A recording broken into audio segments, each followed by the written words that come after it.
नमस्कार मित्रों, स्वागत है आज के इस वीडियो में। मित्रों, आज हम बात करेंगे प्रोविडेंट फंड के बारे में। दोस्तों, यदि आपने भी अपना प्रोविडेंट फंड का पैसा क्लेम किया है और क्लेम करने के 10 दिन बाद या 15 दिन बाद आपका जो पीएफ है वो जब रेज क्लेम में जाकर के आप उसको ट्रैक कर रहे हैं तो वहां पर आपका जो पीएफ है वो रिजेक्ट दिखा रहा है।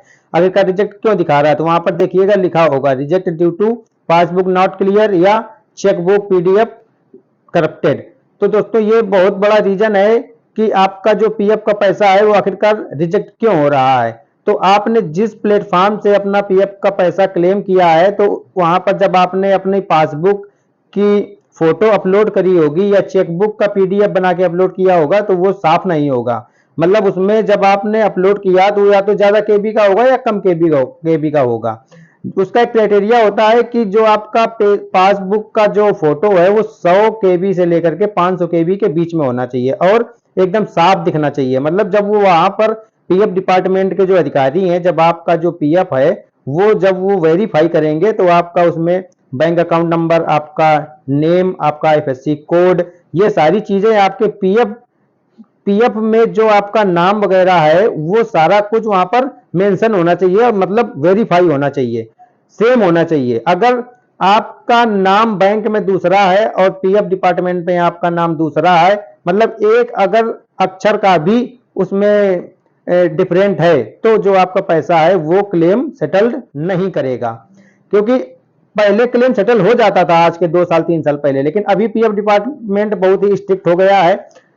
आपका जो बैंक अकाउंट है और जो पीएफ डिपार्टमेंट में जो आपका पैसा है, पीएफ में जो आपका नाम पता है वो सारा कुछ एक जैसा होना चाहिए। तो ये आपको बहुत ही जल्दी करवा लेना है। अपने पीएफ में या तो नाम चेंज कराइए या अपने बैंक अकाउंट में नाम चेंज कराइए।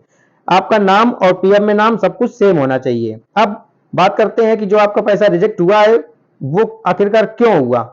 आप दोबारा से आप अपने जो ट्रैक क्लेम में जाकर के देखिएगा, जो आपने पासबुक अपलोड करी है उसका जो फोटो है वो सही तरीके से क्लियर नहीं दिखा रहा है। तो इसी वजह से उन लोगों ने आपका जो पीएफ है वो रिजेक्ट कर दिया है। तो इसके लिए आपको करना क्या है दोबारा से क्लेम करने के लिए? तो मैं आपको सलाह दूंगा कि जब भी आप अपना पैसा क्लेम करने बैठे पीएफ का, तो जो पासबुक या चेकबुक है उसको किसी अच्छे मोबाइल से फोटो खींचे, मतलब जिसका कैमरा हाई मेगापिक्सल का हो।